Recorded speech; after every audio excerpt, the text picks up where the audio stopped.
Welcome to the Mashup. Tell me whether I'm wrong or right. East or west, up or down, side to side. I sit to stand and fall to fly. Of all of my impulsive plans, pop and lock and salsa dances on demand. I follow leading off the map, I stop the chatter, scream happily. Welcome to the Mashup. Welcome to the mashup. Welcome to the welcome to the mashup. Welcome to the Mashup.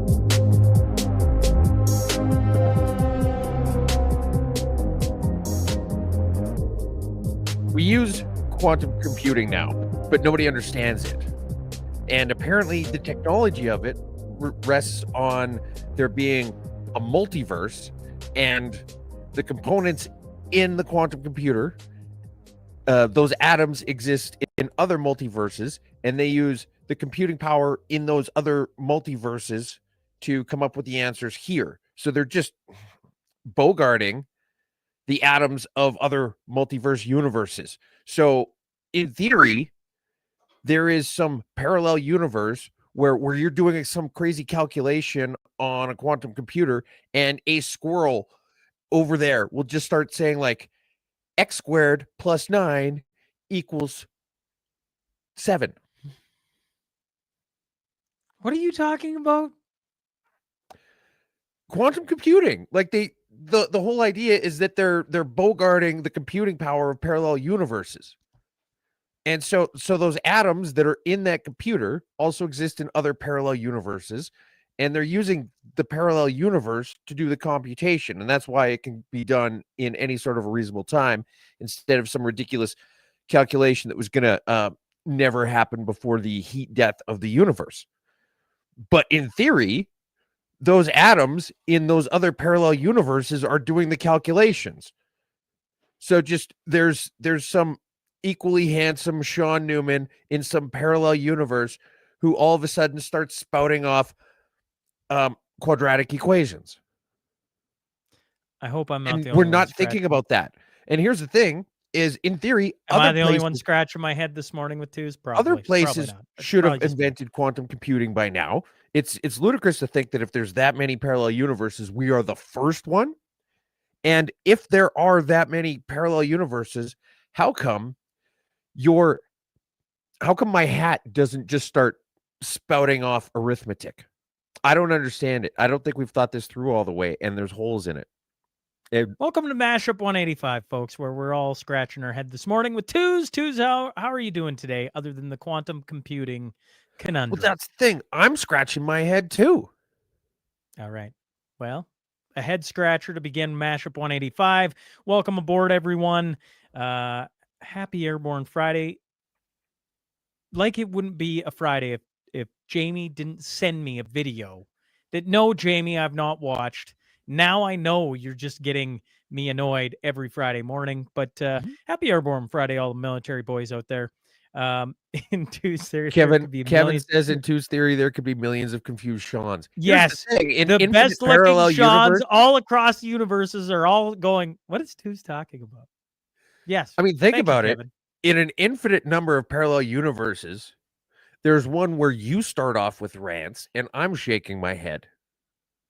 Yes. Somewhere that existence probably does exist. Yes. Okay. Fair enough. All right. Mashup 185.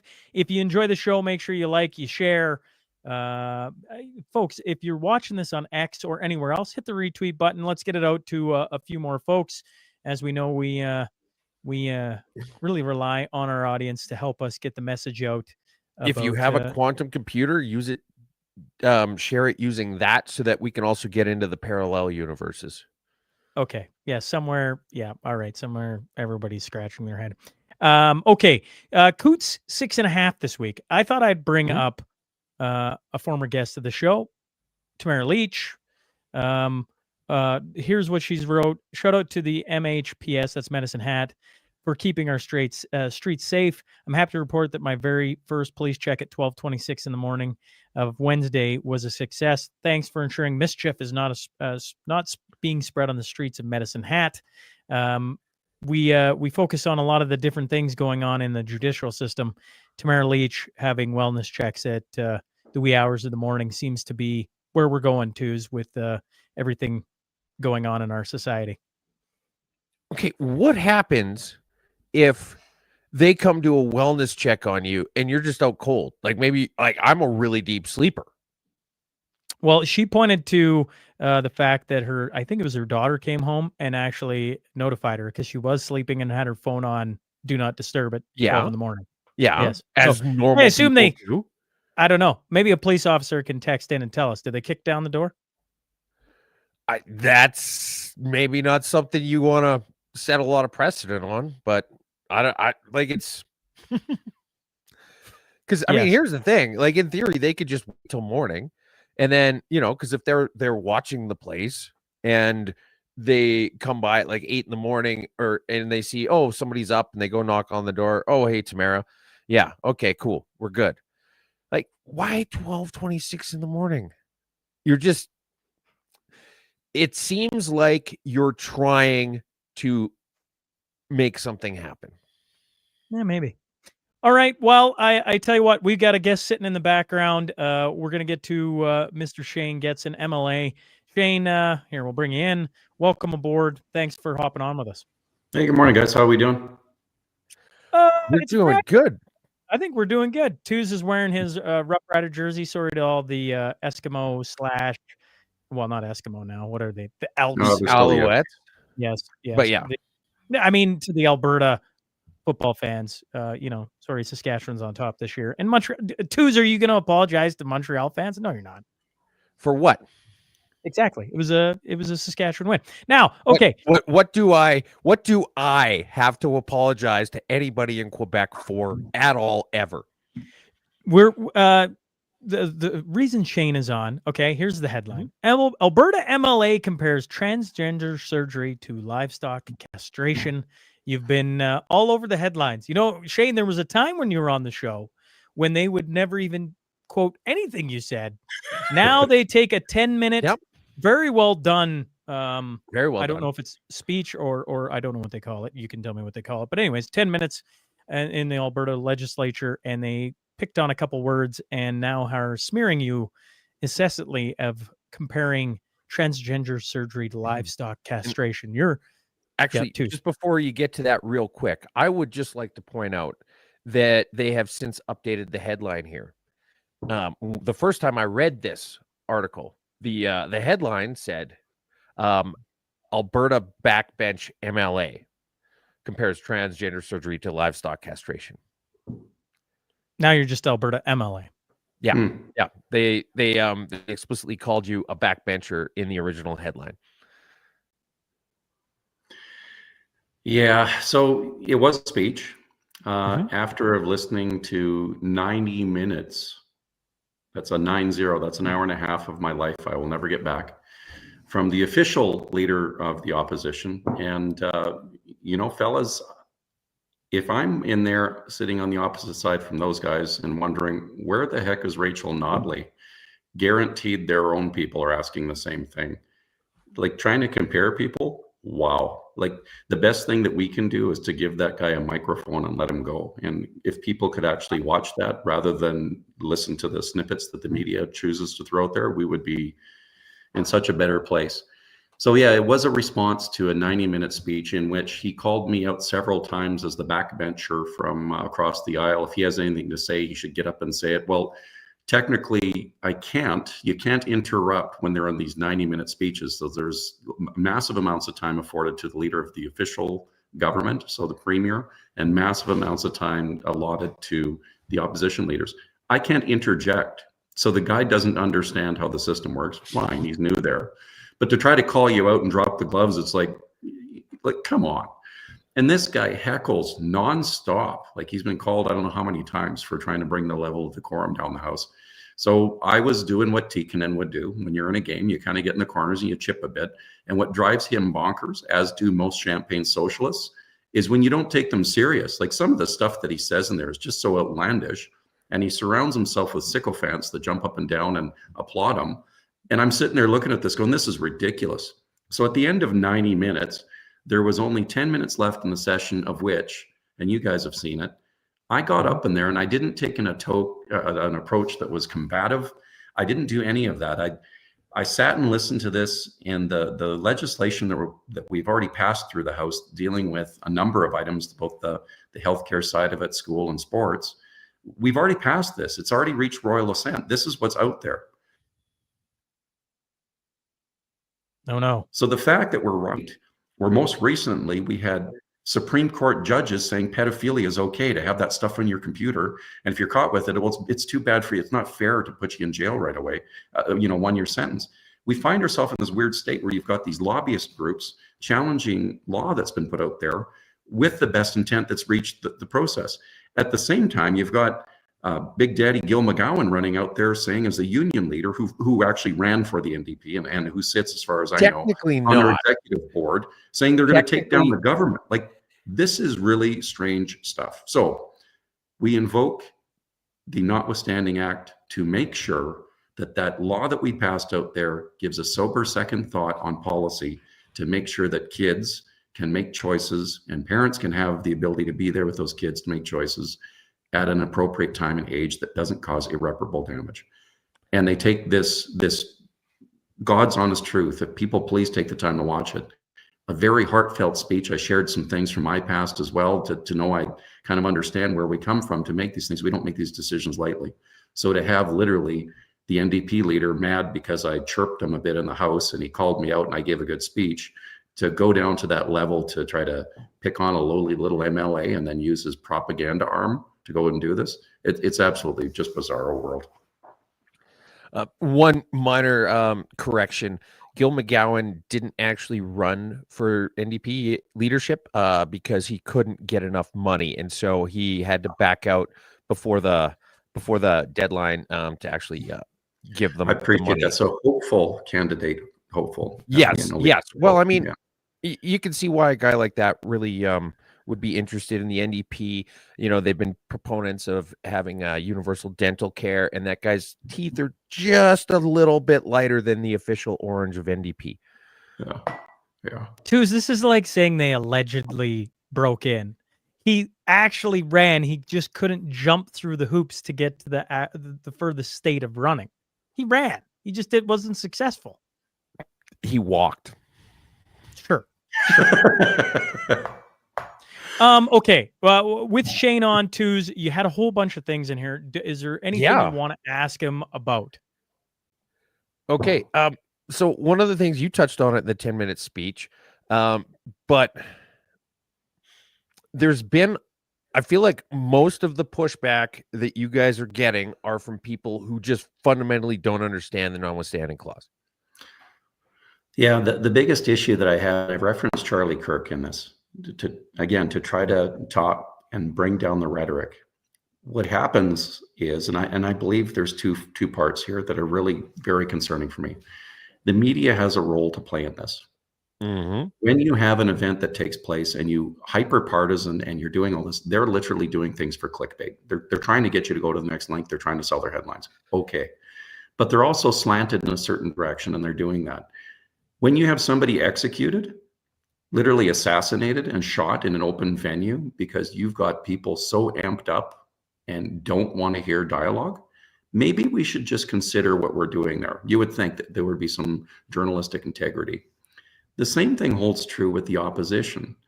So they know they can't beat us on anything that's really decent. They can't beat us on the economy. They can't beat us on foreign engagement. They can't beat us on the health file. They can't beat us in these things. So what they end up doing is it's not even truthiness, it's lies. They literally throw this stuff out there. They twist things and they get people's emotions going. And that's literally how they keep feeding this machine. And that's what I was trying to do, you guys, was to dispel that and say, okay, knock this off. Let's stop. Let's see where people are coming from. Let's get this to a personal level. And even the heckling from the opposition, once I shared, me growing up wasn't exactly a bed of roses. It wasn't the worst out there, as people had it worse than me, but sharing that very personal thing, even the opposition members just quietened right down in the House. Mm-hmm. So to take it from there, now you're going to kick people in the shins and do exactly what I said we didn't want people to do. We don't want people running around all amped up, think we're going after them, that we're, going around with these draconian measures. Like, my gosh, people have enough to worry about in the world right now, other than having us stirred up and making it even tougher on them. Mm-hmm. Your You're absolutely right about the media. I just wanted to here's a great case in point. So Dwayne Bratt, who purports himself to be neutral political commentator, he's a prof at MRU. He's been talking about this quite a bit because he hates you guys almost as much as Nenshi does.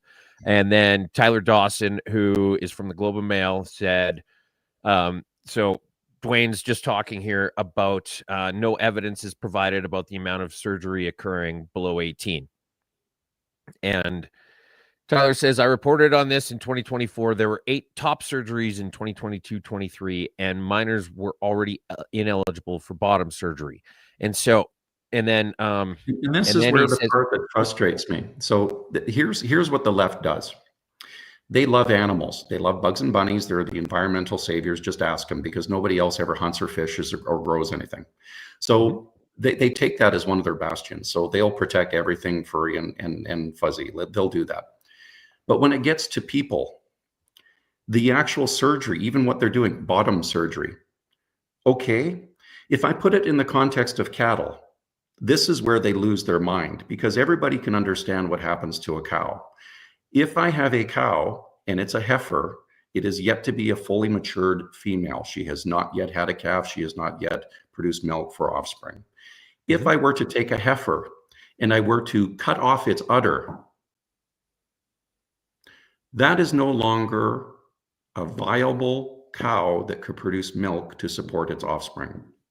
If I was to have that same heifer remove its uterus, it no longer would be able to do that. And this is just talking surgery, not comparing people, not talking about one affiliation, the other, just going through the basic items. When they start to go down the path, and when they start to see that their nice little cutesy word usage of bottom and top surgery goes away, they start to make that own mental map themselves. And this is where the guilt starts to come in. Because even when you turn the clock down, and now this heifer has reached full maturity, I'm going to glue a plastic udder on it, and I'm going to stick in a synthetic uterus. What happens? Like, we know that there's a ton of surgical risk that takes place. We know that it's probably not going to be efficacious in what has to happen in life. And that's where they draw their conclusions. I did not compare kids to animals. I compared what I knew growing up on a farm of what happens when you castrate an animal, particularly a young bull calf, making them a steer, that you're removing parts. These don't go back on.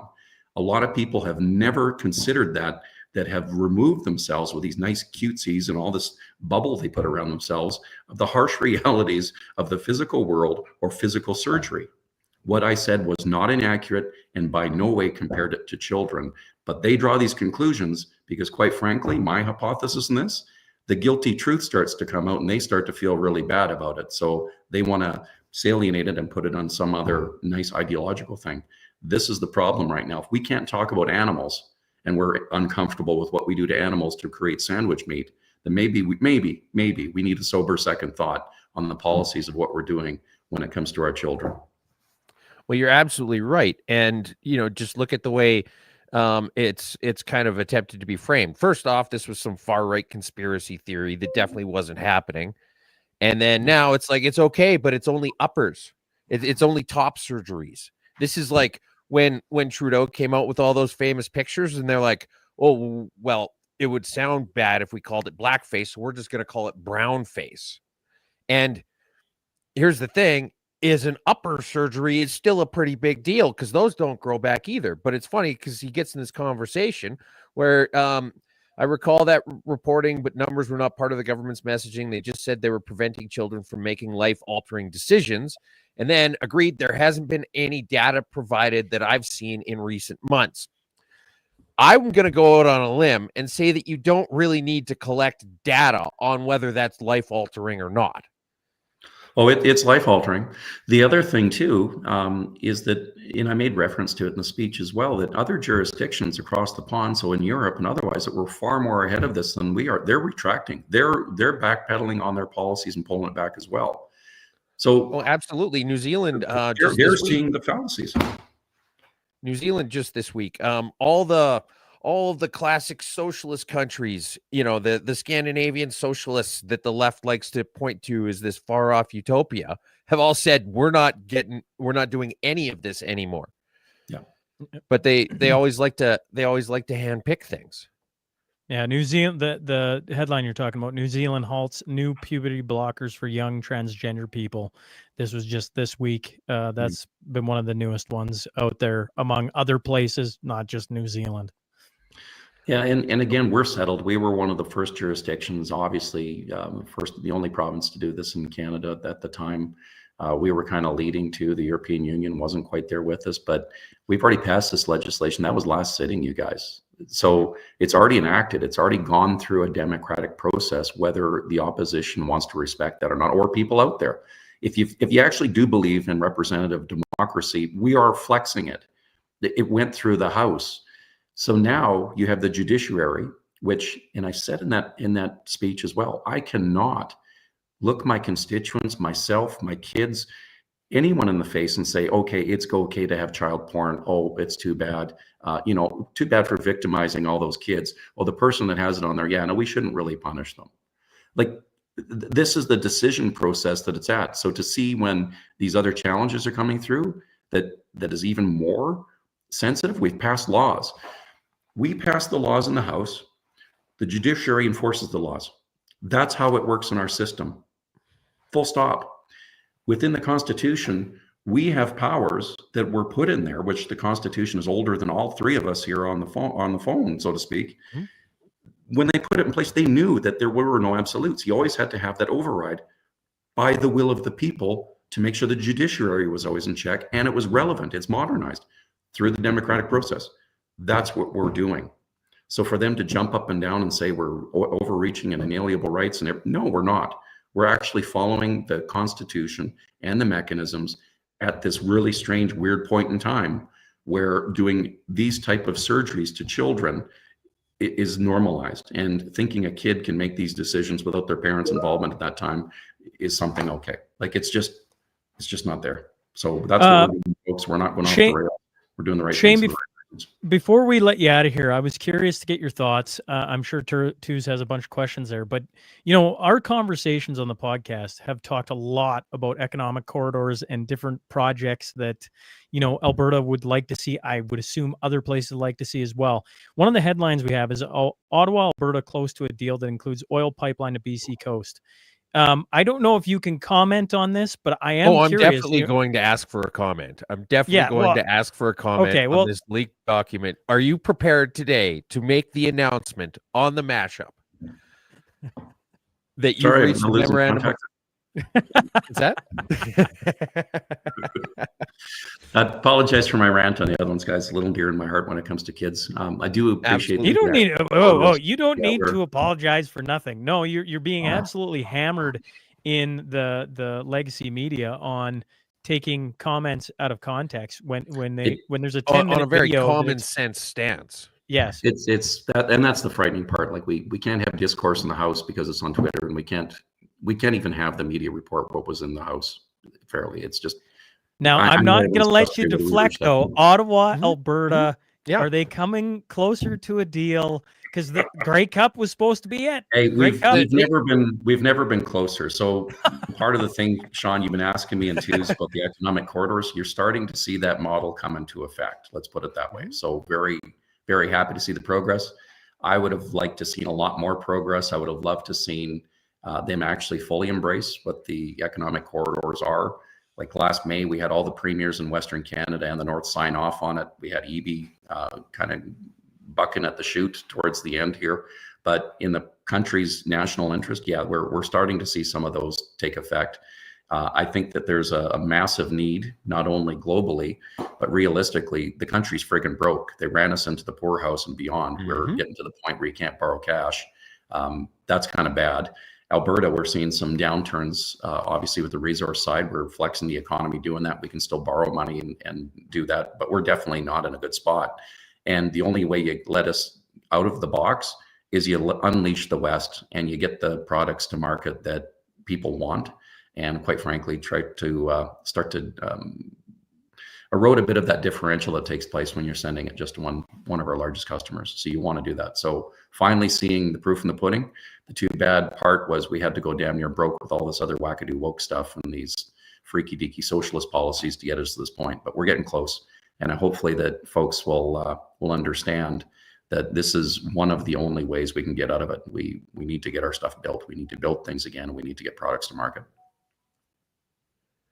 Well, I think you're absolutely right. We're going to talk about it a little bit later on. But there was like the actual, I think it was the privy to the Clerk's Council. I can't remember exactly. We'll see when we get to the article. But people in the federal government are starting to call for reductions in red tape. And actually, Dale Nally, he's still the Minister of Red Tape Reduction, right? Yeah, we put through our 10th red tape bill just the other day. Irony aside. Well, you got to put something in the House to take it away. That's how it works. Yes, it's funny. I know. Otherwise, you'd have the judiciary just changing the laws. I know. But does he ever, or does that office ever try to work with the federal government? I understand that it's a provincial mandate. They do. But I mean, there's so mainly Minister Nally's focus is internally, obviously, but every minister has a portfolio, and some of those overlap, and they have interface points. I believe that they get together and they all try to figure out how to harmonize some of these rules, regulatory compliance items. But the heavy lifting would typically be done through the actual ministries, and then Dale's group is trying to gather all that stuff together and then mince it up. Okay. But now with Sean's question about the announcement, and I guess you can't, if you're not ready, fair enough. But the Grey Cup deadline did come and go. Yeah, it wasn't our deadline. We would have announced something like this, like when we actually announced something like this, like we wanted it since 2009, as far as I can recall. So it's not our announcement to make. Yeah, but it was Danielle Smith's deadline. It was Grey Cup weekend. She wanted the 9 bad. It's a strong target date. We can move the Grey Cup back, and it would have been a moot point. But we're getting close, and it's not us moving the lines. Like we were prepared to say something. It's a work in progress, but we've never been closer. Okay, all right. Now Sean's got the. If that isn't a political answer, I don't know what is, Twos. Well, I mean, here's the thing: is like one of the love-hate things about Shane is that he's incredibly good at talking circles around me and anybody, and so you're just like, love to have him on, but I'm gonna be befuddled at a few points, and I'm probably not gonna hear everything I want to hear. Well, brother, I wish I could tell you, yeah, this is what we're doing. But part of the superstitious part of me, too, is don't screw up something until you land it. So until there's ink on that paper, until they've settled everything they need to, I would consider or put this out there for cautious optimism. Let's just get through that last little bit, but we've never been closer to having a good news story. Twos, my frustration with Shane is we've been talking about economic corridors. Shane, you know this, since 2021. Mm-hmm. We're sitting in 2025. And you're optimistic. I don't know what word I am at this point. Probably annoyed more than anything that we can't have Shane on. Just be like, oh yeah, economic corridors start beginning of 2026. Life's going to be grand. I could tell you what we're. God's truth, but it part of it to you guys is we might call it an economic corridor. Somebody else might call it a ports to ports. Somebody else might call it a transportation corridor. Another one might call it an energy corridor. So when you look at all of that, my frustration is just call it an economic corridor and you can build all that stuff within it. But everybody still is stuck in convention and they go back to, and even if I looked at a pipeline to the West Coast, my tact would have been talk about the economic corridor to the West Coast. What can we put in that? It would have depoliticized a bunch of this. But instead, our politicians and policymakers want to fall back to the known, which is to fight over one single friggin' pipeline. That's my frustration. So I share that with you guys. Well, I mean, you just have to explain to people that it's for transporting the products that we extract from the healthcare sands. Yes, it was Mother Nature's worst hair day. We're just cleaning up her environmental spill, her oil spill. Yeah, and it so happens that it happens to pay for everything that you guys like. Yeah, everything that you want free. Alberta's got a new license plate coming. 240,000 voters over 3 rounds of balloting. The winner for the new Alberta license plate design is the one featuring Moraine Lake. The new license plate expected out by the middle of 2026. And the new, sports the provincial motto, strong and free. Here. It, I haven't, granted the NDP's had a few other things to be worried about this week, but I feel like this perfectly encapsulates the two sides of politics in Alberta. You've got the conservative side that wants everything in Alberta to be strong, and the socialist side that wants everything in Canada or everything in Alberta to be free. I've never looked at it that way, but I might use that in the house. I'll quote you on that. By all means. If Twos gets quoted in the house, I'm never going to hear the end of it. Shane, that is correct. Well, now I'm definitely doing it. Correct. Shane, thanks for hopping on with us. And one more hot seat. Alberta plans to allow doctors to deliver public and private services, some leaked documents and unnamed experts, and all that usual stuff. Yeah, if people could just wait a few hours, we'll have it all released in the House. That's always my frustration on that stuff. Loose lips sink ships and all those things. At one point in time, I think I was almost feeling like running around the hallways there and leaking memos that were just absolutely fictitious things like, unicorns land on Mars or something so they could do it. But whatever.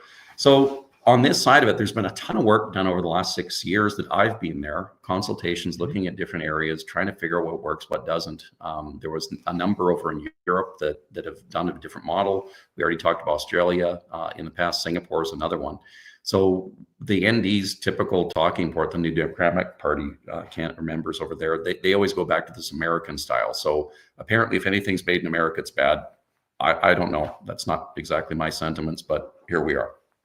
So literally, if you look at Germany, you look at Denmark, their systems, they changed about, 25, 30, 40 years ago. They used to be very similar to what we have here in present day, and they couldn't afford it. Lo and behold, they were running out of money. There was a ton of problems in their systems. They weren't getting services.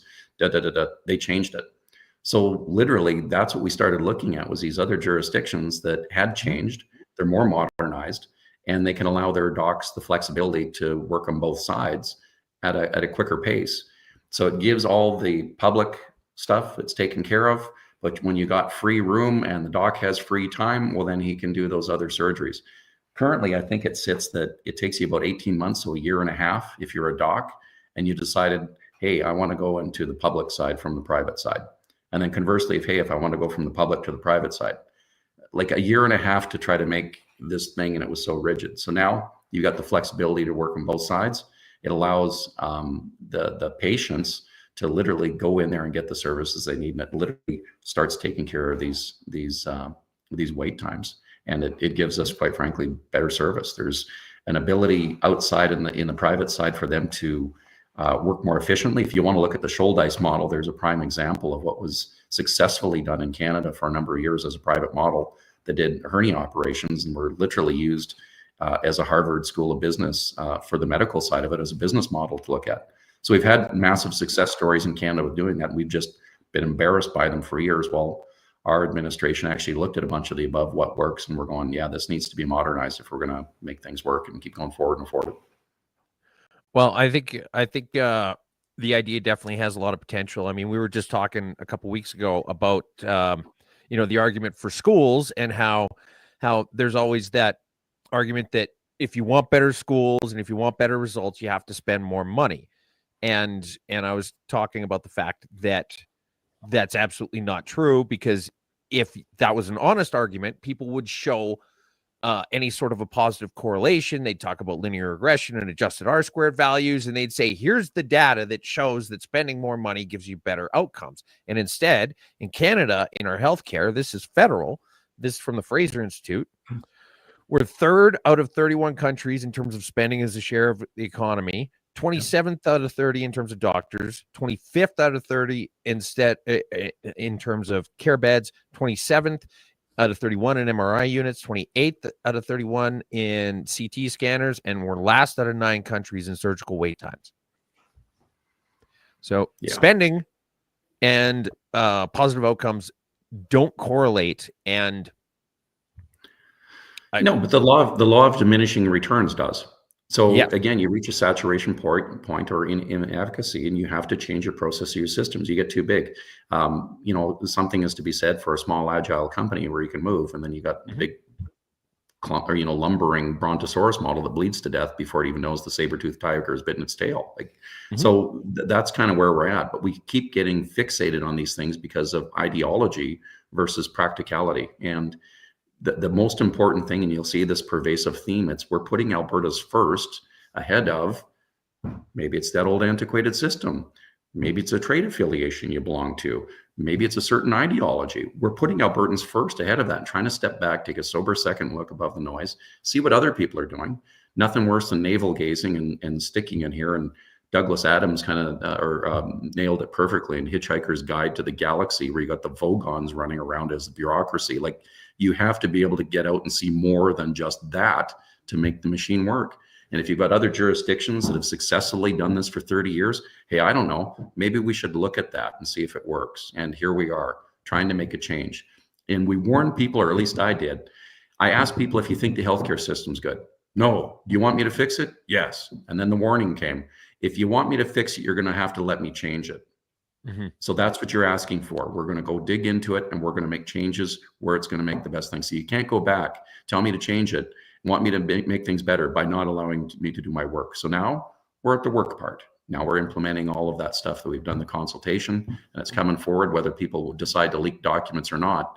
This is where we're heading. And again, it's putting Albertans first. So maybe adapt to some of the change. The sky is not falling. You're going to get better service. Shane, but thanks. we're still gonna have Naheed Nenshi doing an hour and a half of Vogon poetry. That was what came to me the other day. Like, literally, there's things when you're just in the middle of it. I'm thinking, well, would they allow this in Guantanamo? Like, that came to mind at one point, and then it was literally the whole Hitchhiker's Guide to the Galaxy, and I'm thinking, yeah, the Vogon reading poetry. Go look at 90 minutes of that, and I dare you, if you don't tap out in half an hour, you're a better man than me. I had to be there. So yeah, it's Vogon poetry, listening to Nenshi. And the other one I'll say too, that guy is an absolute paper tiger. The best thing that we can do is give that guy a microphone. There is nothing of substance.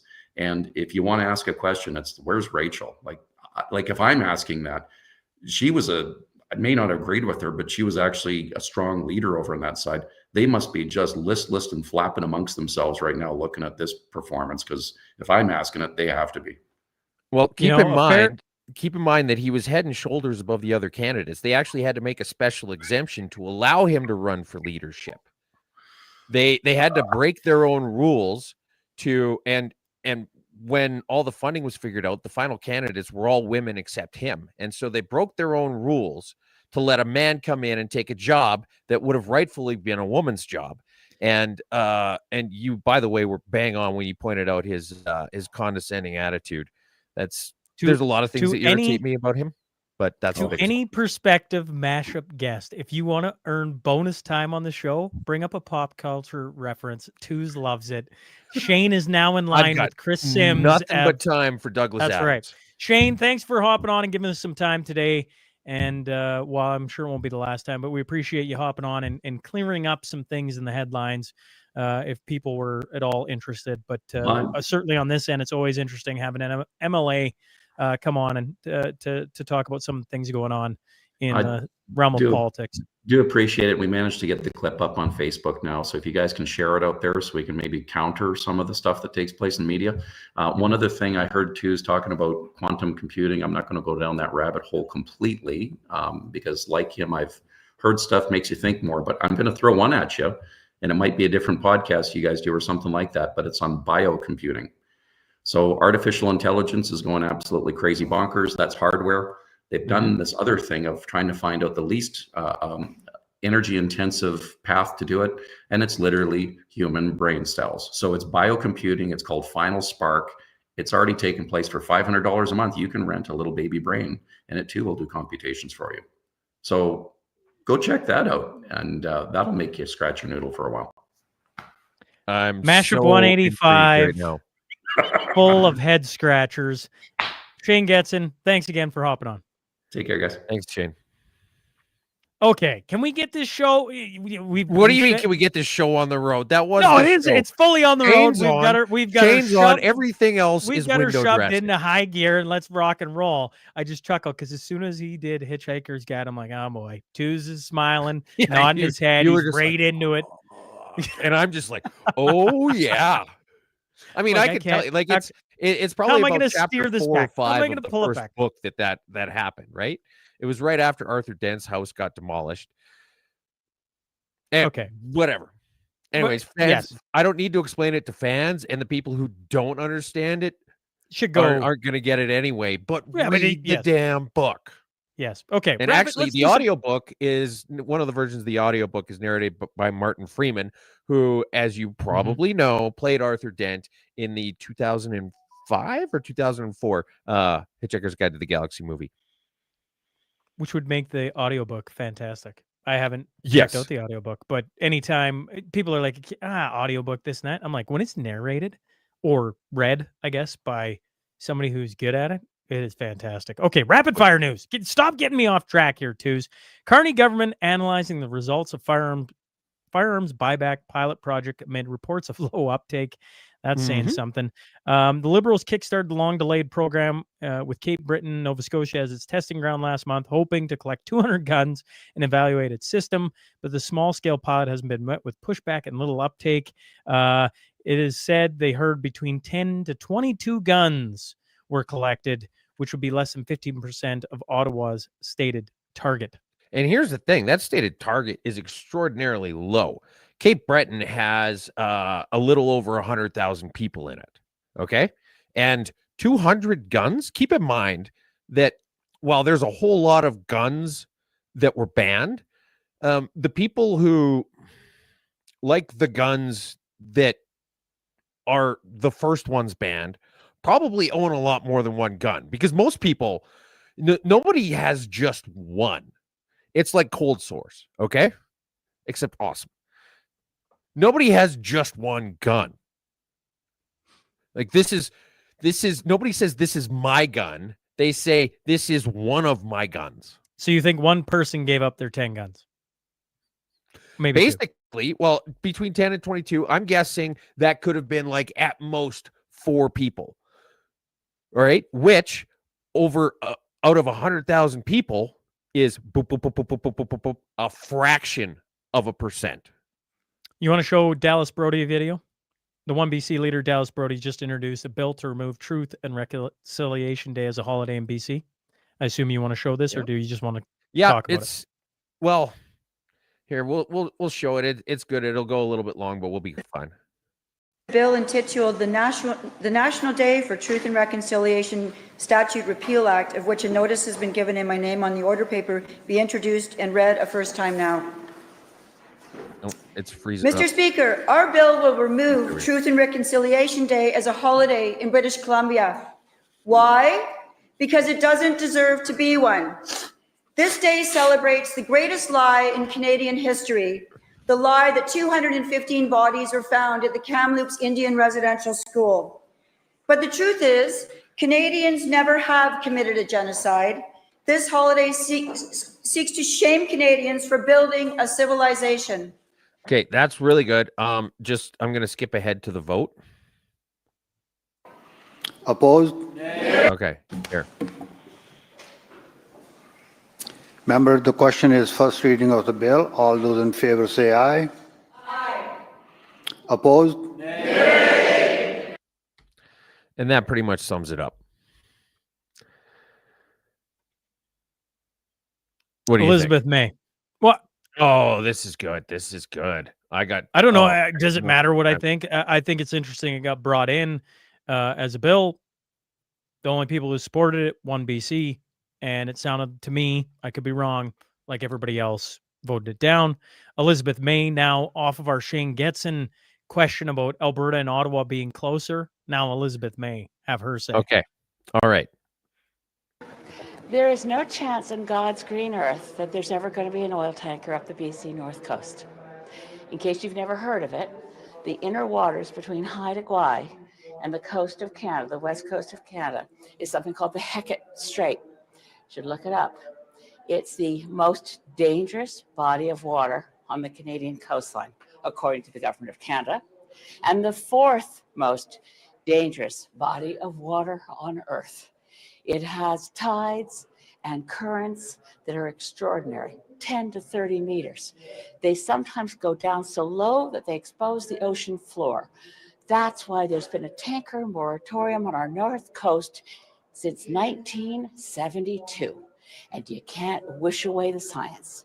And you can't pretend an oil tanker isn't going to break apart and contaminate the coasts, sloshing back and forth oil between the north coast of the mainland of British Columbia and the east coast of Haida Gwaii. The Haida Nation will never stand for it. British Columbians will never stand for it.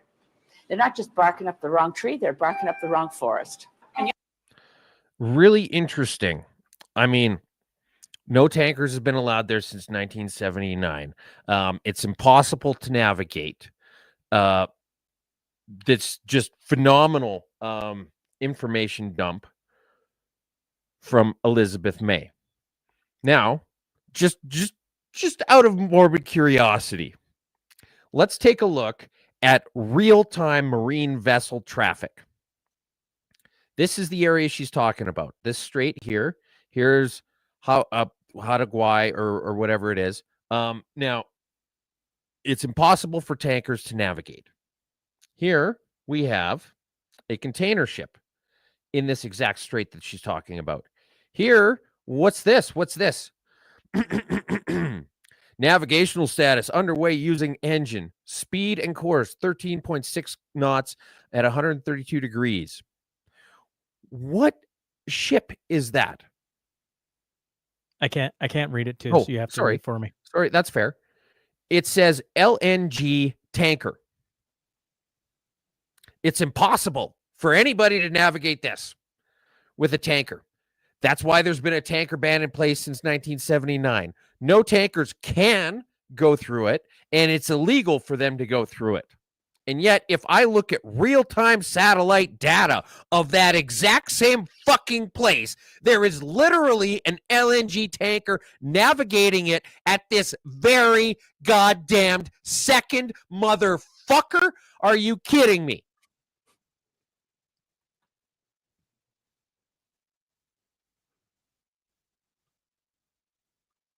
Well, Isn't this what we see out of our federal government? Out of our politicians? They say one thing while the truth is completely opposite of it. now Does this shock anyone? No. But it what was interesting to me is so Alberta said Grey Cup. We're now past Grey Cup. And it's closer than ever. Yep. And it's getting close. But we still don't have anything. Yeah. And then Green Leader comes out and says, never. This will never happen. Is it possible? Never. News just showed you it's literally happening right now. Also, let's just here's the you other. You have First Nations, you have Ebby, you have all these different people saying this is not going to happen, yet it's happening right now. Okay. Now, let's give her the benefit of the doubt, and let's say that nothing should navigate through this strait. Okay, fair enough. We're going to cut things off from here downward. No one's going to navigate that strait. And that's why none of this can happen, is because this strait. Now, here where all these ships are, that's Prince Rupert. Okay. Now, if you look, there is a nice several 100-kilometer gap between that island and the next island north of it, Prince of Wales Island. You literally have something almost the width of a prop. Well, that's exaggerating. But you've got something pretty fucking huge to just go out into the open water. You don't have to navigate that straight. You can go straight out and then turn. That's the thing about ships, is they're fairly easy to get around things. Kevin Damon says Elizabeth May knows about sloshing. Yeah. Oh, yes. And so anyway, like if that's the compromise, if they say, you know what, we're not going to allow anything to go through that There is no compromise. They don't want anything. They don't want anything out there, twos. No. They don't. They don't. But here's the thing, is that their arguments are lies based on shit. Ontario Education Minister says he is withholding EQAO test scores. Paul Calandra said he purposefully held back the Education Quality and Accountability Office results, which are usually released in September or early October, in order to take a very deep dive into the numbers. I can only assume what those numbers say. These scores are it's supposed to be an arm's length agency of Ontario government. Tests students in grade 3 and grade 6 in reading, math, and writing every year. Grade 9 students are tested in math, and those in grade 10 take a literacy test. Quoted, I obviously have the results, but I want to make sure that I act on what I'm seeing in the results, as opposed to just handing them out there and saying, these are what they are. Man, that's literally what you're supposed to do. That's your job. That's your job. Yeah. Like, we can't allow people to... Are these results are they as bad as we think they are? No, let's take another dive into it and see if they're as bad as they are. Is that apparently nobody in Ontario knows how to read. And even with that, they're scared of releasing these documents for people to not be able to read, because even their limited understanding would allow them to realize exactly how bad these fucking numbers are. Correct. Yeah. I wanted to, okay, here. We had will Health Canada inform you that your meat is cloned? Since I've read this article, I think it's right here. You've got the food professor who was supposed to be scheduled on today's show. You didn't know that, but he was scheduled and then had to back out last night. Well, that's funny, because I was thinking, I was like, you know what, we should see if the good doctor wants to come on today and talk about this. He's coming on next Friday, but since then, so much has changed. Health Canada was preparing to legalize meat produced from cloned animals without informing Canadians. But late last night, the department quietly updated its website to announce it's pausing this legislation process. Yeah. So here's the thing: is cloned meat. So for those of you who weren't following this, or maybe you missed the episodes we were talking about it, apparently you can clone cattle now, and they were just going to offer the cloned meat on the shelves right next to the other beef and not say a word about the fact that it was a clone rather than an actual, honest to goodness, regular cow. Now, the issue was that this was all just quietly, a website got updated. There was no big announcement. It wasn't, here's what we're doing and here's why we're doing it. Same thing with the CFIA and the ostriches. It's we're going to do this while avoiding as much scrutiny as possible. And that's the worst fucking way to do it. And you have to wonder what the motivation is. So first off, apparently Brookfield in 2022 acquired a 49% share in the biggest cloned meat company. Follow the money. There you go. Follow the money. Always goes back to Brookfield. Brookfield is going to be the most successful. They're going to basically, in 10 years, they're going to be Omnicorp. Okay. But, or the Umbrella Corporation, pick one. They're all the same. If you're going to sell cloned meat, all right, we're going to sit down. We're going to come up with this business plan. Okay. We're going to get meat and we're going to sell it, but we don't want to have to bother shoveling shit. Fair enough. I can see where you're coming from. It's not always fun. We don't want to have to deal with calving and 40 below, all of the other things that happen. Okay. We're just going to clone these bastards. All right. Well, what meat should we clone? Beef? Beef is the one you land on?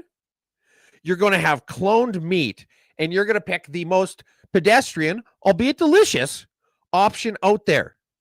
If I'm going to start a meat cloning company, it's going to be Brontosaurus and Panda and Dodo bird and that Tasmanian tiger that went extinct like 100 years ago. I'm going to track down some really cool, exotic, rare shit. Because if someone's going to buy cloned meat, you're going to look like, oh, should I get a dozen chicken eggs or a dozen cloned chicken eggs? That's never going to sell. But if you're like, Well, can I get a tomahawk of a fucking panda bear? Yeah, I would try that. I would absolutely buy the shit out of that. And if these idiots can't even think that far ahead in the marketing, they're not that smart. And if they're not that smart, there's probably a lot of other issues that aren't being fucking addressed in this. Leave it to twos to find the silver lining in all of this. Fair enough. Is Tell it me I'm wrong. Fuji's founder, Praz Michel, sentenced to 14 years in prison? I don't know if I'm saying that right. Yeah, it's the Fugees. The Fugees? Fugees member Praz Michel has been sentenced to 14 years in prison after he was convicted on charges of conspiracy and illegal foreign lobbying. A judge sentenced him on Thursday after he was convicted in April 2023 on 10 counts, including violating campaign finance laws during Barack Obama's 2012 re-election bid and illegally lobbying the Donald Trump administration in 2017. According to Billboard, Michelle was handed a 14-year sentence, which will be followed by 3 years of probation. Okay, now this is how far the Fugees have fallen, okay? Akon missed their big debut because he was in jail. I think it was for drugs or murder or something like that, all right? Then he came out later and managed to do some collab with them. But they used to be a bunch of badasses.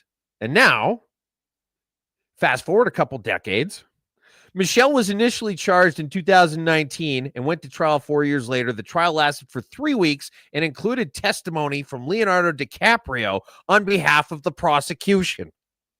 This is not the I got shot 9 times 50 cent that rap used to be.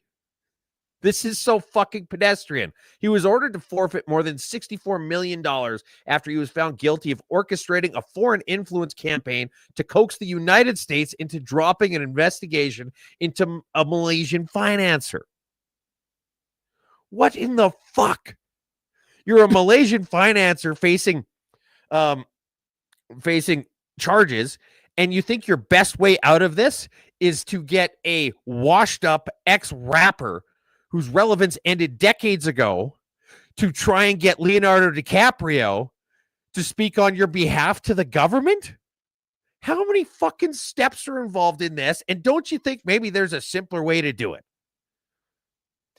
15 more BC Conservative Riding Association board members demand party find new leader. That puts the signature total up to 30 people now, or 30 signatures. Yeah. And keep in mind that one of those riding associations doesn't even exist anymore because of this exact same thing. The calls are mounting. The peasants are revolting. Police investigate early morning extortion-related shooting in Abbotsford. An early morning shooting at a house in Abbotsford is linked to a continuing extortion case. Police say the Abbotsford Police Department confirmed that this is a targeted incident related to an ongoing extortion investigation. Last week, the home of prominent business owner in Surrey was targeted by gunfire for a second time. As extortion cases continue to plague the local South Asian Canadian business community, Surrey Mayor Brenda Locke has called on the provincial and federal governments to increase police officer presence in the city by 150 to respond to extortion shootings. The Surrey police said Tuesday this year in Surrey alone they have had 74 extortion-related victims, 101 extortion files, and 44 related shootings. And I'll tag on this: City of Surrey puts up $250,000 reward fund to combat extortion. So if the Surrey what did it say? Surrey Police Service will handle the information received with care and sensitivity and determine the value of any reward. Payments will only be issued if information directly results in identification, prosecution, and conviction. But they've got a $250,000 reward now on extortion. Yeah. BC's complex escalating extortion violence linked to India, says former RCMP chief superintendent. So, if you're wondering why this stuff never used to happen and why it's happening now, maybe we should check a few people's paperwork. I didn't write it down, Twos. Sharon Carr tweet? I'm missing the tweet, though. Okay. All right. So Sharon Carr, we talked about this last week about the AI written article. Oh, yes. Now, Yes. Now, somebody call me out on this. Did we play the race card? Did we talk about how this is something that a certain race of people, I don't even know what race she is, but whatever race it is, did we even mention the fact that she is I'd of have to- some kind of a race. In fairness, I'd have to go back and listen to the playback, but we were talking about journalist integrity, if memory serves me correct. Yeah. Okay. Well, we didn't mention race, but imagine waking up and being told your opinions are fabricated, that your thoughts and work were generated by something other than your own brain. Now add being told the real problem is your appearance, your job, your skin color, and that you should go back home. Spoiler alert, my home is Canada. You know, the funny thing is actually, I think it would be kind of a little bit tongue in cheek and hilarious, but this whole thing reads like it was written by AI. We openly criticized this article, and we did not mention her nationality, of which we don't even know what it is. Well, her nationality is Canadian, I guess, but whatever her heritage is. Do you want to the Harmon Bangu talking about Adrian Dix? Is that further down, or do you want to bring that up right now too? No, that's good. That's good. Here, I'll pull it up on screen. Adrian Dix brought in the Name Act changes to stop dangerous offenders from hiding behind new identities. The legislature passed his bill unanimously because it was basic common sense. So what happened at the BC NDP convention this weekend? Their own delegates voted to repeal the very protections Dix created. Did Adrian Dix stand up for his own bill? Did he defend the safety measures he claimed were important? British Columbians need straight answers. So they voted to do away with that. So the idea behind this bill is that convicted child molesters, once they get out of jail, can't legally change their name afterwards. So that way it isn't like, oh, hey, aren't you Bill so-and-so, the child molester? You're like, no, my name's Frank. Oh, okay, never mind then. You just kind of look like him. You must get that all the time, right? This bill was passed to avoid that exact thing. And then at the or at the NDP AGM, they said, actually, you know what? We want to get rid of it. And it passed unanimously. Now, look, I get it. You know, more business-minded, theoretically right-of-center parties, they want to look after their voter base, all right? They want their voter base to be as large as possible. And so they and take care of them. And so they promote things that are business friendly. And it just so happens that that lines up with the interests of the individuals in the country because they want to be better off financially, and the country itself because they want to be better off financially. And the Liberals, for example, they take care of their voter base, which are people who want handouts and backroom deals. Okay. Now, what does that say about the NDP when they're unanimously passing a resolution to repeal a law that would not was allow designed to make child molesters to disappear back into the folds of humanity? Budget vote. The budget passed, Twos. Yep. Yes, it did. Now, one of the things that came out was Shannon Stubbs not there. Okay. So there's been lots of things, and MP Shannon Stubbs has been approved for medical leave. She's in the early stages of recovery from major jaw and chin surgery performed at the Royal Alexander Hospital in Edmonton. The procedure corrected a significant medical condition rooted in complications from birth. That's on her account. Yeah, so she must have been on a 50-year wait list. Now, if I scroll down in here, I don't know if this is all true, but for the uninformed lemmings regarding Shannon Stubbs, she tweeted in the morning, surgery fully planned and non-emergency, had full app-based voting from her phone, earns $211,000 a year plus benefits, 0 attempt to vote or arrange a proxy, already missed 2 previous confidence votes. Interesting. You can't arrange a proxy for a confidence vote. Okay. Thank you, too. And apparently the app on their phone requires facial recognition. And so with her facial surgery, it was unable to recognize her. I'm guessing that there's probably, why do we even have something to hide behind in the House of Commons? But here's the thing. So this vote passed by 2. You had 2 Conservative MPs abstain. It looked like there were going to be more abstaining until it went around that it was going to be passed, because not everybody votes all at the same time. So you vote, then you vote, then you vote, then you vote. And as soon as the math got figured out, then Andrew Scheer and one other guy ran to their seats and they're like, yeah, I want to vote it down too. But if you were a cynic, you'd look at it and you would say that they were planning on abstaining from the vote if that's what was going to be required to have all of the conservatives who were there vote nay and still have it pass. And there's a bunch of people saying, well, yeah, of course that's what they did. Nobody wants to have an election right now. I want to have an election right now. Let fly the dogs of war. And the thing about it is that if there was an election, the conservatives would lose. They put their own political interest ahead of fair and honest representation of the interests of their constituents. Again, this is the exact same thing that we gave Jagmeet Singh an unending pile of shit over, because that's literally what he did for fucking months. Self-interest ahead of the interests of the constituents. That's it. And it just keeps going on like that forever. It doesn't matter what side of the fence you're on, and you can justify this however you want. But if the conservatives were ahead in the polls, there would not have been any abstentions. Shannon Stubbs would have come in some kind of like a ridiculous, I don't know, face mask thing, like she's the Invisible Man. If that vote was necessary to push forward an election that the conservatives thought they could win, there's nothing that would have kept it from happening. You want to read this? Or do you want Avi Lewis in here? Yeah. Avi Lewis. I'm with the majority of NDP caucus who voted against the austerity budget that would have made Stephen Harper smile, a gusher of corporate welfare and weapons spending that does nothing to make the lives of working people more affordable. Prime Minister Carney needs to remember he has a majority mandate instead of arrogantly forced. Sorry, thank you. Minority mandate instead of arrogantly forcing through a budget without changes, playing brinkmanship when Canadians are clear they don't want an election. Budgets like these underline the imperative of rebuilding the NDP so we can offer Canada an alternative to the disastrous pro-corporate agenda of the Liberals and Conservatives.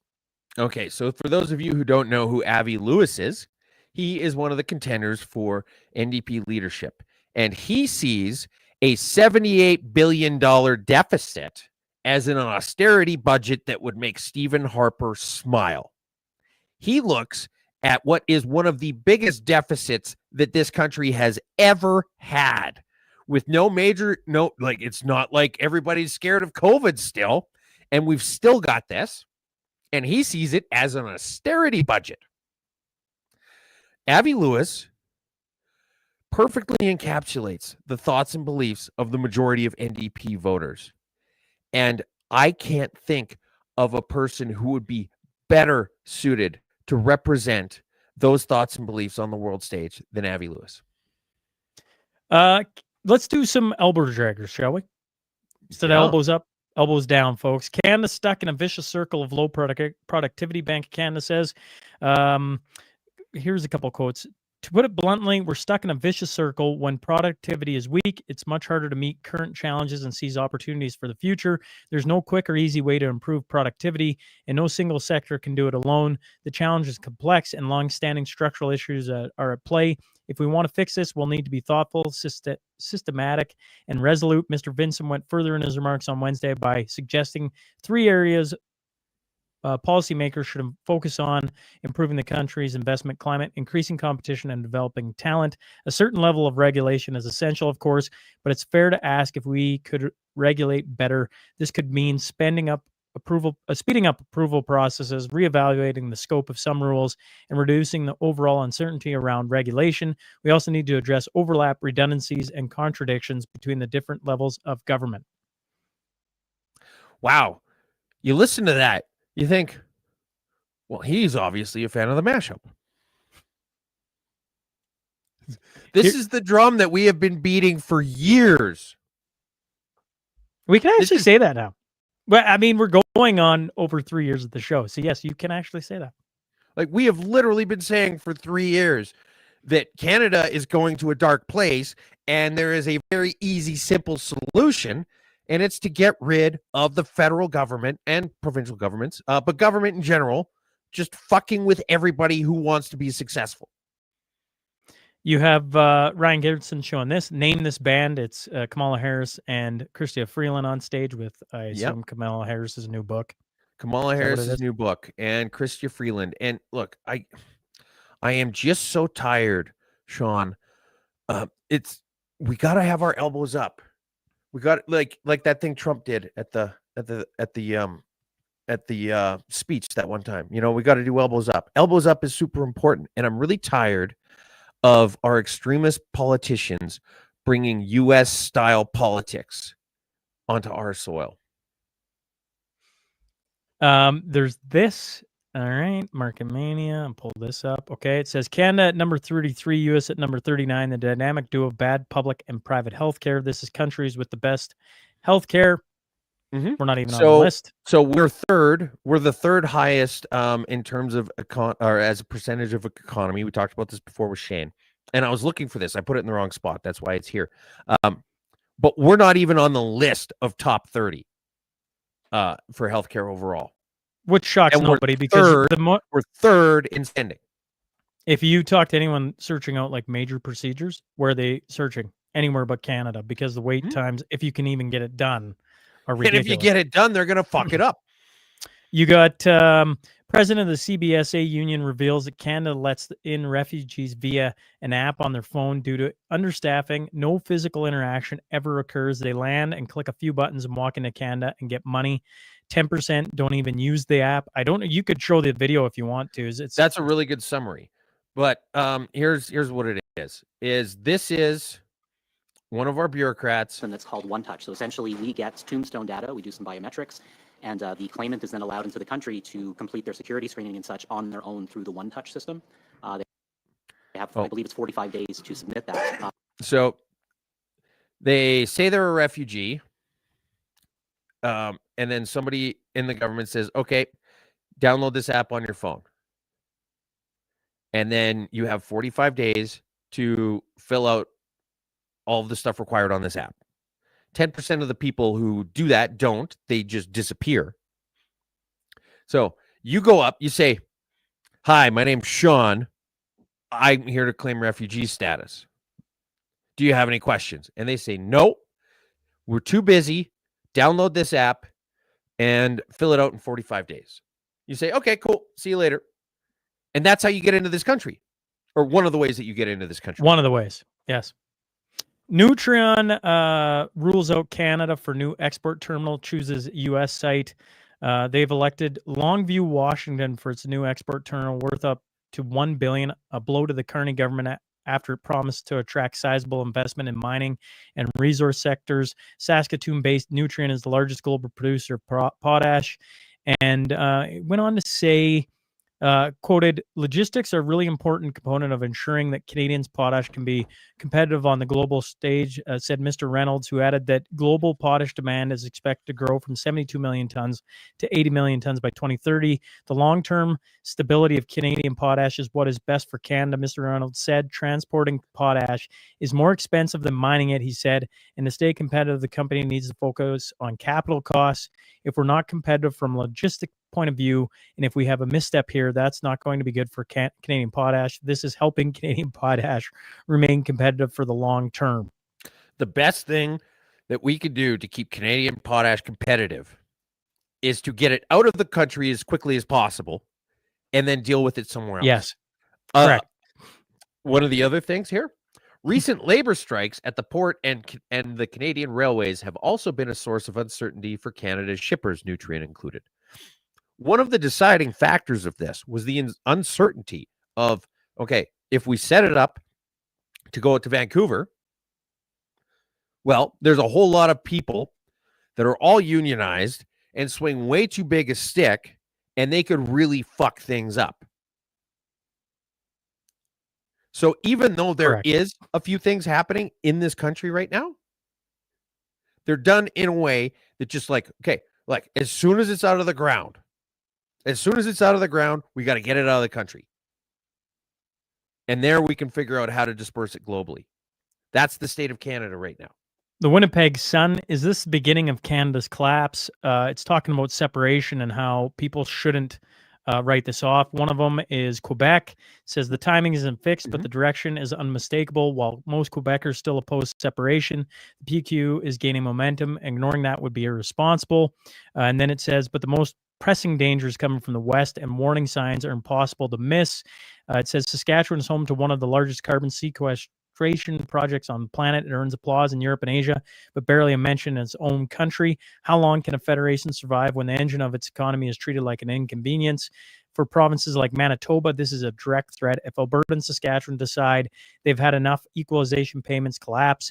Manitoba would face financial devastation. Services would be slashed. Our economy would take a hit that would take generations to recover from. These are not speculative warnings. They're mathematical realities. The article goes on and on and on and on. But the point is that this is the perspective of somebody. This is in the Winnipeg Sun. This is a Manitoban perspective on we should probably stop being such dicks to the people who are paying all of the bills. Because if they stop paying all the bills, we're fucked. That's the gist of this article. Chinese blades near Mount St. Anne. The 171 blades for the first phase of the largest wind power project under construction in Quebec do indeed come from China. It has been learned, even though a wind turbine blade factory that has already been subsidized by the government is in operation in Quebec. The mayor of the town where that factory is says that they actually saw the wind turbine blades going by. So they got manufactured in China. So they subsidize a wind turbine factory in fucking Quebec. And then they get somebody in China to build these wind turbine blades. They put them on a fucking boat, go all the way across the Pacific, get them on a train, go all the way across one of the biggest countries in the world, the second biggest country in the world, to the other fucking end of it, drive past said factory on their way to be installed. And that is somehow a great way to run a fucking country? Top Ukrainian ministers submit their resignations as the country is rocked by a corruption scandal. Responding to public backlash, Zelensky called for the dismissal of his justice and energy ministers. Amid the investigation, they later submitted their resignations, the prime minister said. Anti-corruption watchdogs, the same agencies Zelensky sought to weaken earlier this year, revealed the findings of a 15-month investigation, including 1,000 hours of wiretaps, resulting in the detention of 5 people, and another 7 linked to about $100 million in kickbacks in the energy sector. Internally, this scandal will be used to undermine unity and stability within the country. Externally, our enemies will use it as an argument to stop aid to Ukraine. It looks really bad in the eyes of our European and American partners. You know who else has been a big funder of the Ukraine? They got left off that list? Us. And yeah, it does look fucking bad. And you're saying like, oh, it's just a one-off. Sure, we have a bunch of corruption in this industry, but everything else is on the up and up, and you can keep sending us money. And did we bring up the fact that Chrystia Freeland was going to be in Ukraine, but now she's moving to the UK? Is there any timing there that's interesting? Well, actually, that is kind of interesting as far as the timing goes. I saw that this morning, but I didn't have enough time to get into it because I don't know the specifics of. So she's still an MP. She's also the ambassador for economic special growth for envoy to Ukraine. Okay. Yes. Now, does she still have that job? Is she resigning as a member of parliament? Because she's now. I find it interesting. This huge scandal is breaking in Ukraine, and all of a sudden, Chrystia Freeland. And now she's going to be the CEO of Rhodes. Correct. Which happens to be where, what's his name? Oh, yes, Mark Carney did his master's and PhD. Carney, yes. Okay, drivers, show this video, please, of Edmonton. This is great. Carry on. Okay. I'm just going to caption this saying, the buck stops. My neck is red. All right. The audio is a song, but somebody they haven't even field dressed this deer. There's just a whole ass deer that they're dragging. Being towed behind. And it's a pretty decent rack on that deer. Yeah, it is. Yeah, it is.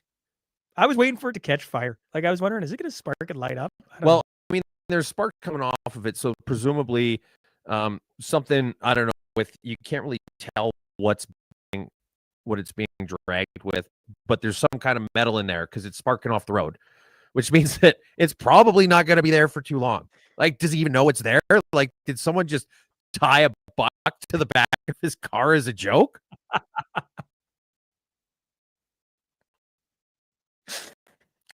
Hey, I'm failing to see the point here. And if he keeps driving much longer, so will that Yeah, deer. if that isn't goofy enough, here's some goofy stuff for you. Fire at COP30, the summit in Brazil. You want to show the video of the summit fire? Of course I want to see. So COP30, the International Climate Change Conference that gets held in some ridiculous exotic location every fucking year, is apparently, I don't know, people are saying that this place is absolutely fine.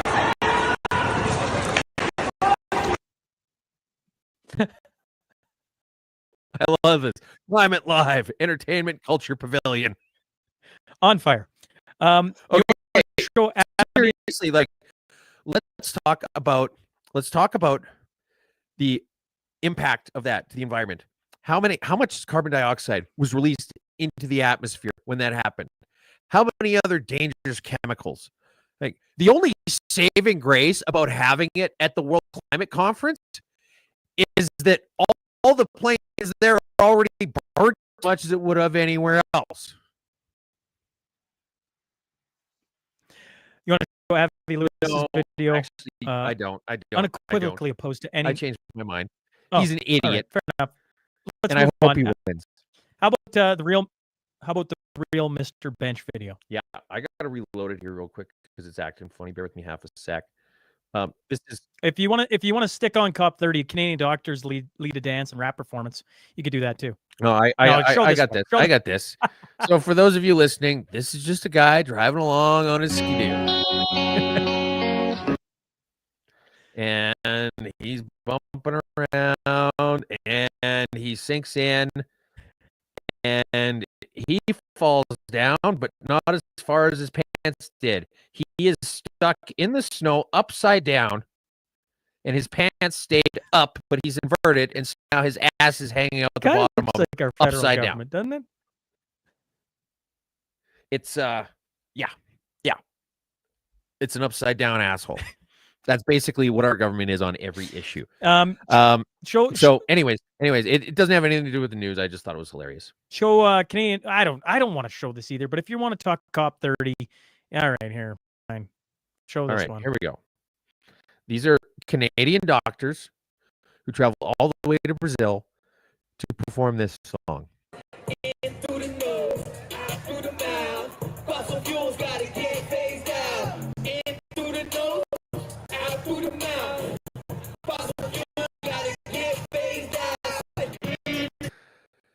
That's what Canada is spending their money on.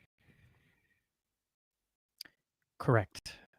You want to show the video of Philadelphia? No, I just want to talk has about lost it. their SNAP. All right, 1/3 of Philadelphia has lost their SNAP benefits during the government shutdown.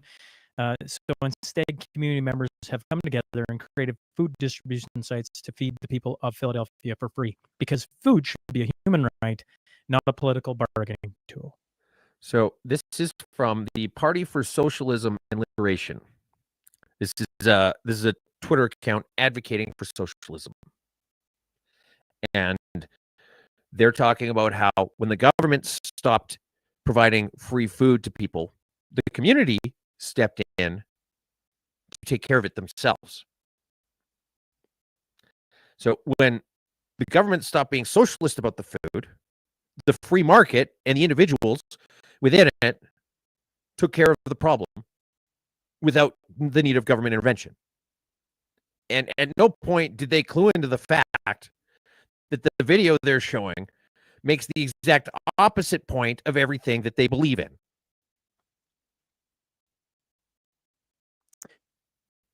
Secretary Sean Duffy It's not your imagination. Traveling has become more uncivilized. Here's some facts. 400% increase in outbursts on planes since 2019. 1 in 5 flight attendants report experiencing physical incidents. Unrelieved passengers events doubled since 2019.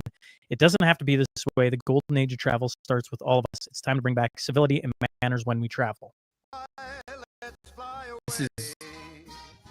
This is gold. Air travel, dignity of air travel, and the men and women who made the dream possible. Flying was a bastion of civility, but today.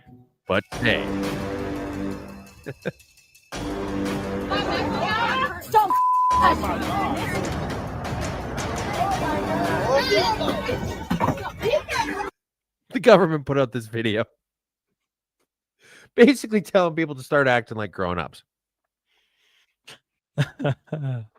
Toronto orders kids basketball, hockey nets removed by encampment stay. This is another one of these things where you're like, this can't be real, but it's exactly real. what I would expect. Yes. So this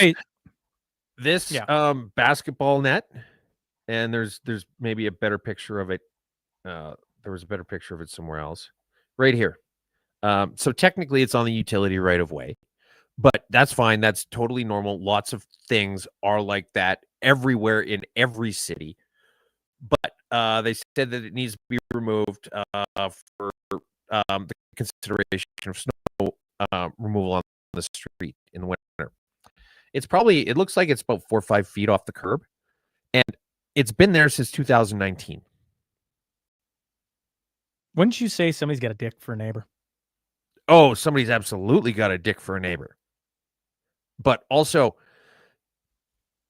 if you're working at, I don't know, the call center for the city of Toronto or anywhere, and you get a call like that, be like, okay, well, I'm sorry, what's the problem? What's the issue? I'm going to stop here, right here. Is our audio getting bad? Is this a one-off? Or are we? I don't know. I don't feel I can hear you clearly, twos, but if anyone else is having issues, let us know. Hit us up in the comments, I'd like to know. You sound just normal. But it's been there for 6 years. Somebody says terrible. I don't know. We can't.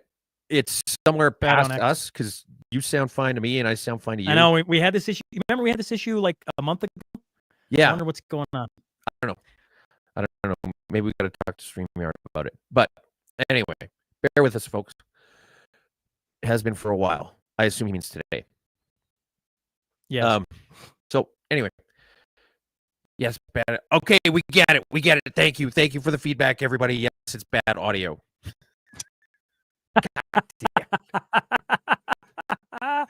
Me and twos are having fun. We're having fun. We're lagging everywhere else.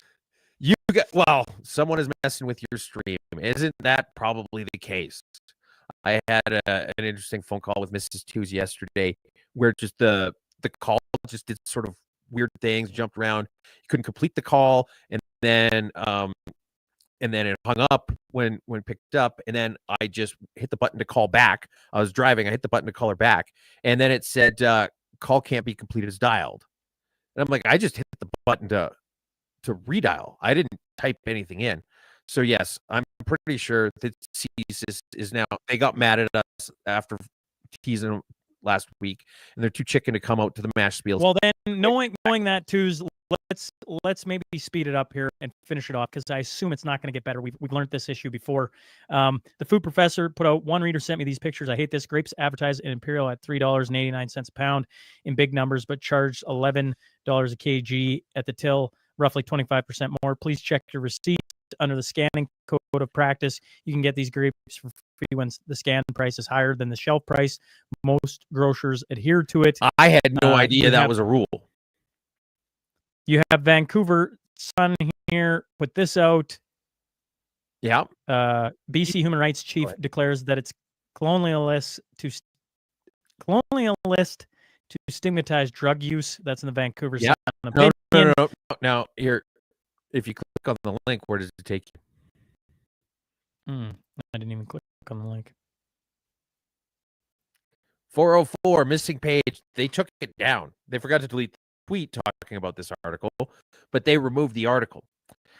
saying that stigmatizing drug use is colonialist. It's basically being racist against First Nations people. And unlike last week, when we were the only ones noticing that was racist, apparently other people are also noticing that saying that stigmatizing drug use is racist is actually pretty racist. You have a new poll in Canada, most important issue, Trump-U.S. relations at 17%, jobs economy at 17%. Yeah, inflation 8%, healthcare 8%, immigration 7%, environment 4%, debt deficit 4%, housing 3%, education 2%, crime 1%. Here's the thing. Job/economy is the same thing as inflation, which is the same thing as debt deficit, which is the same thing as housing. And arguably, in the state of things in this country, you could also throw immigration in there too. They're asking, this is the same thing. This is the same thing we covered like a month ago. They're asking the same thing 7 different ways so that it gets parsed into different things when it's the same fucking problem. BC wolves figure out how to pull up crab traps to get food.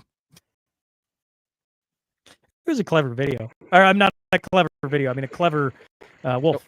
Here's the wolf. He's pulling the buoy out. And then if you fast forward a little bit, he's literally pulling the crab trap out. And then if you fast forward a little bit more, he goes in there and he opens it up. And then you see him later on, he's got the crabs out and or actually that's a fish, I guess, in this video, and he's eating it.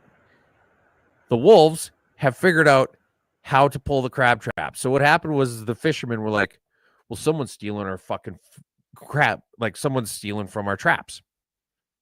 And it's a wolf. So they set up cameras to catch the guy doing it. And then it turns out, nope, it was Caninus lupus. Academy nudges voters to actually watch all the Oscar contenders this year. The Academy of Motion Picture Arts and Sciences members must confirm that they have watched all movies nominated in each category in order to be allowed to vote. I don't think anything needs to be said, dudes. Yeah. Yeah. What needs to be said? A new policy with the Academy is that the people voting on who should win the awards have to actually watch the movies first. You want to show the real Mr. Bench tweet? Yeah. So, I mean, we make fun of Doug Ford for doing this, and Wob Canoe, maybe not the smartest guy ever. People say he's really good looking and well spoken, but you look at all the dumb shit that Doug Ford's doing, and he's like, "Oh, I'd like to try that too." In Headingley, we decided to pop in with this, a brand new Liquor Mart pop-up. Meme culture right here. My friend Danielle Smith. My friend Doug Ford. For the refined palate. I think this is the official drink of Beer League. Cool. Yeah. So he's taken a page out of Doug Ford's book, and there are no good pages in that book.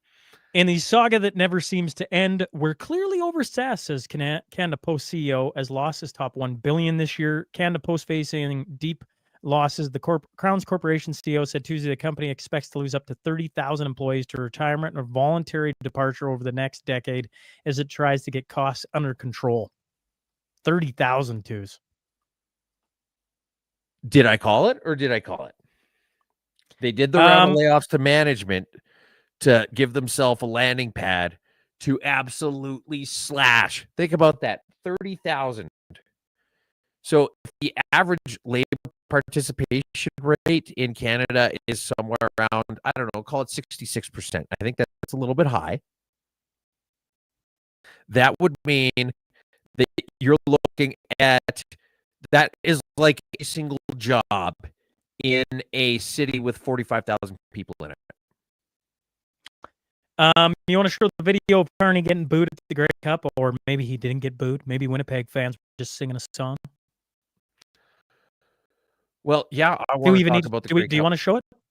Okay, so here's the video.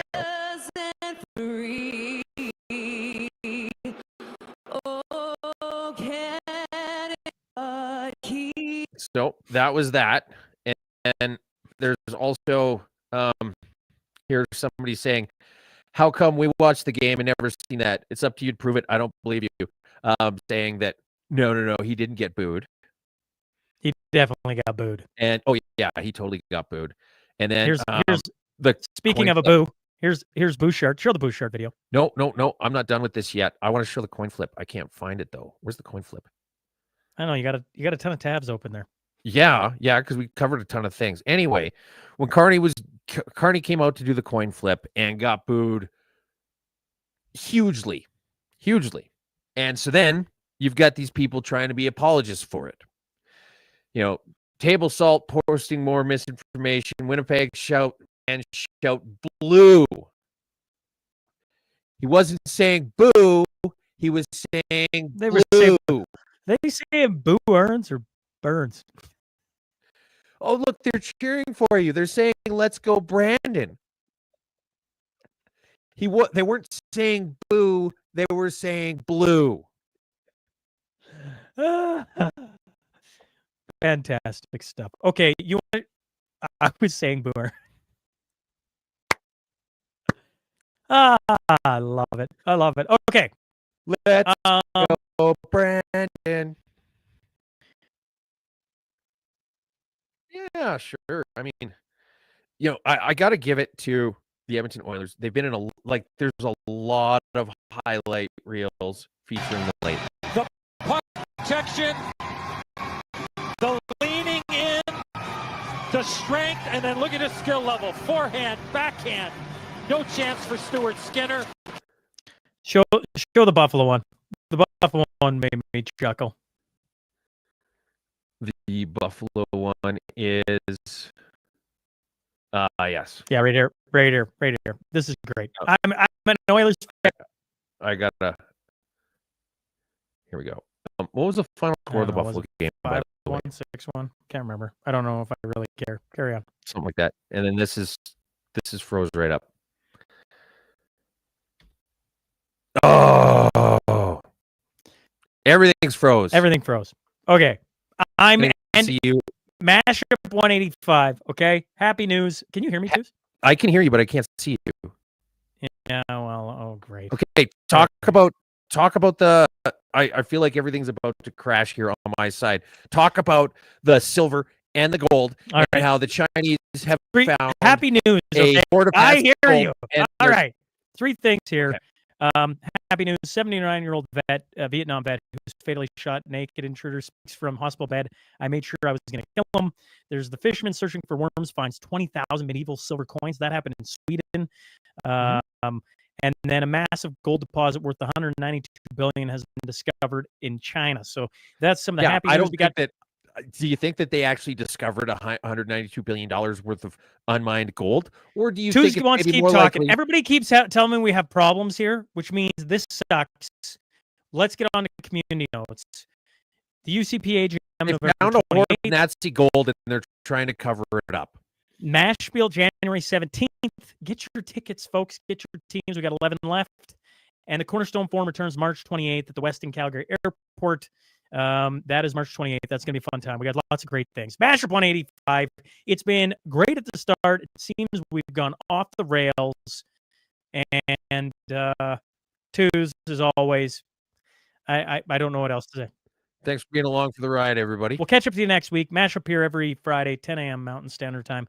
Normally, we don't have so many issues, but today it seems like there's issues. Well, it's happening somewhere after this. And I saw somewhere in the comments, they were saying that a lot of people who use StreamYard have been having issues in the past couple of weeks. Interesting. Well, yeah, folks, thanks again. Twos, as always. We'll catch up to you next week.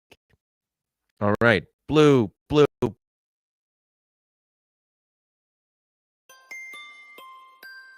Welcome to the Mashup.